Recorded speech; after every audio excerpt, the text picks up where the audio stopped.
Well, I sat down to read these stories. I have to say I was only sent about, I think, maybe 16 or 17 of them, and there are 12 in the final book. And I really enjoyed reading them. I was transported into all these invented worlds.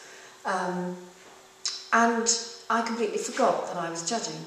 I read fascinated, and I thought, this is incredible if this is part of what the kind man who introduced me called my functional professional life, apart from being a writer. By the way, I have no functional professional life. I just do things to do with writing. They're all things that I think writers should do. We should all join the organisations and judge competitions because it's a community. And I love other writers, and I love what they do. But anyway, I got completely absorbed, and then I remembered I had to put them in order. And I stopped feeling like a very lucky person, and I started feeling like quite a tormented person. Of course, I had to narrow it down to 12, and those 12, of course, are all winners because they're all in the book. That was not so hard. But when I got to the 12, it became very hard. And when I got it down to 6, it actually became virtually impossible, because when you're getting to that standard, the best 6 out of 350, it becomes a little bit arbitrary because they're all so different. They're from different genres, different styles, different lengths. The length varied a lot, and I found it very difficult. Then I started, it wasn't just Stephen writing to me, it was me writing to him, sort of mulling it over and maundering, so I think Stephen got just as much of an excess back from me as, not that he ever did an excess, of course. Short story is a very particular form. It's a very curious form. I have written a collection of short stories, The Blue, which is at the back if anyone's interested. And I'm writing one at present for a collection of stories about science, actually. And I had one on Sunday Times Online quite recently, a strange story. So I'm fascinated by the form. It makes very different demands to the novel. And I started focusing on one particular element in these 6 stories. And it helped me, it gave me a way, but it's only one way of finding the prize winners, the 3 prize winners and the winner. I think you could have judged these stories any other way, but I focused on the ending. And I do think the ending of short stories is very, very important, because the ending is almost the thing that defines it as a short story. It's why it ends there. It's why it doesn't become a novel. It's the point at which the story, the snake that is the story, that moment when the tail goes into the mouth, and that moment when you see the whole world is suddenly laid out before you, and you see what change has taken place, you understand the alchemy. So that ending is very important.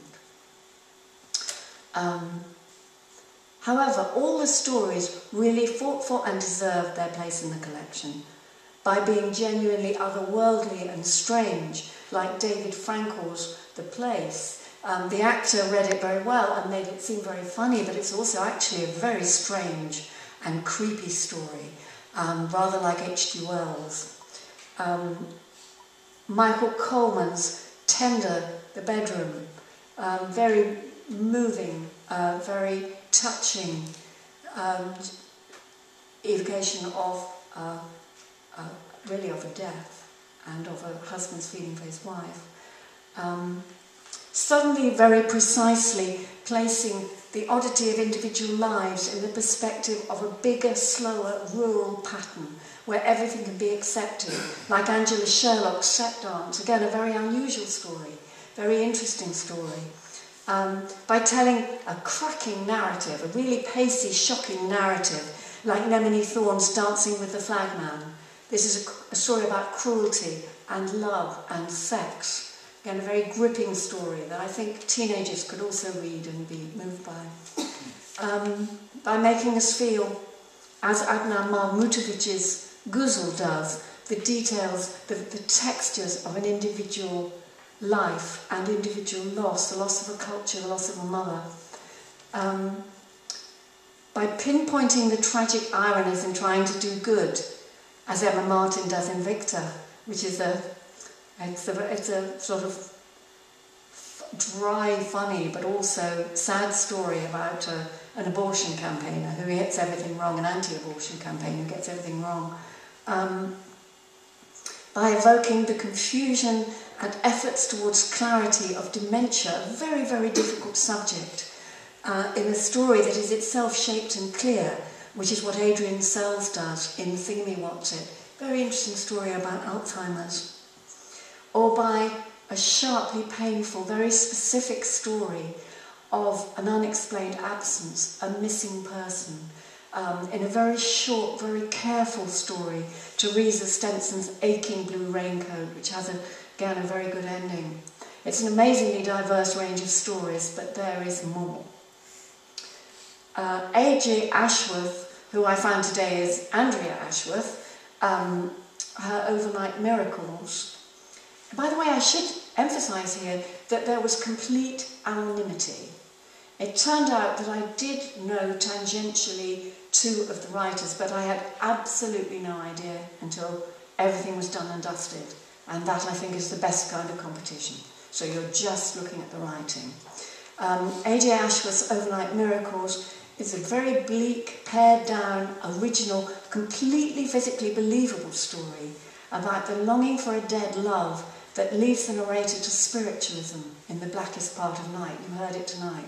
Very unusual, striking story, and showing you how, as time passes, the dead move further away, and contacting them gets harder.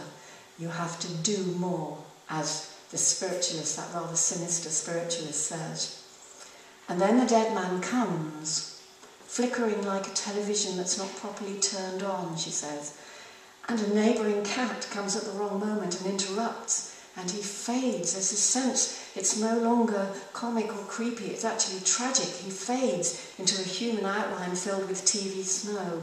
I won't tell you the end, and I have to say, I'm sad to say I wasn't completely convinced by the ending of this very brilliant story, but I admired and envied A.J. Ashworth's evocation of how the membrane between the world of the dead and the living, this beautiful phrase she chose, slowly grows thicker as the dead slips slowly into the past. And in that, doing that, she turns an extreme, extraordinary experience of spiritualism into an experience we can all share of losing the dead. I was only allowed to award 3 prizes. The 2 runner-up prizes are for Alex Barr and for Y.J. Zhu. Alex Barr's Homecoming is a great story about what home means and how unstable and shifting the idea of home is. It's about so many things in such a short space. The hatred in marriage that is the other side of love, but can just as quickly melt back into its opposite. The small lies and disappointments between brothers that turn into corroding bitternesses. The destruction of Britain's rural past by motorways that sever footpaths like cut nerves. And it has an astonishing ending. Apartment equals 2nd prize. A richly detailed, colourful story by Y.J. Zhu, full of tough, hard-won hope, about widowhood and what might lie beyond it. Not actually a comic story, though the reading made it comic. It's not really a comic story.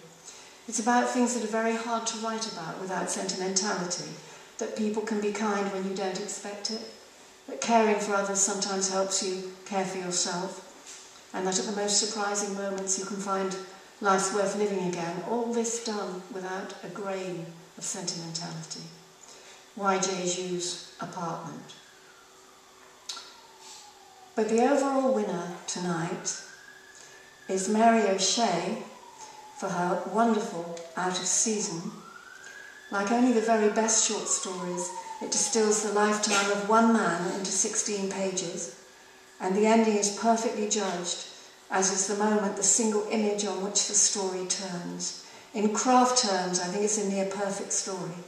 And it's beautifully written too, setting the seediness of a small, shabby guest house with its nameless stains against the glory of the sea coast, with the stone hills violet in the evening sun, which at first the protagonist is too ill and too self-involved to see. Mary O'Shea makes us feel with Charlie as he broods over his small and large failures. The Fergus, who you heard about in the story, is the son he's failed. The story he can't help brooding over. The son he's let down, the wife he forgets to love. And his epiphany is given just the right weight and no more. It's a very beautiful story. Mary O'Shea makes us feel the value of being alive. Let's applaud her and all the other winners.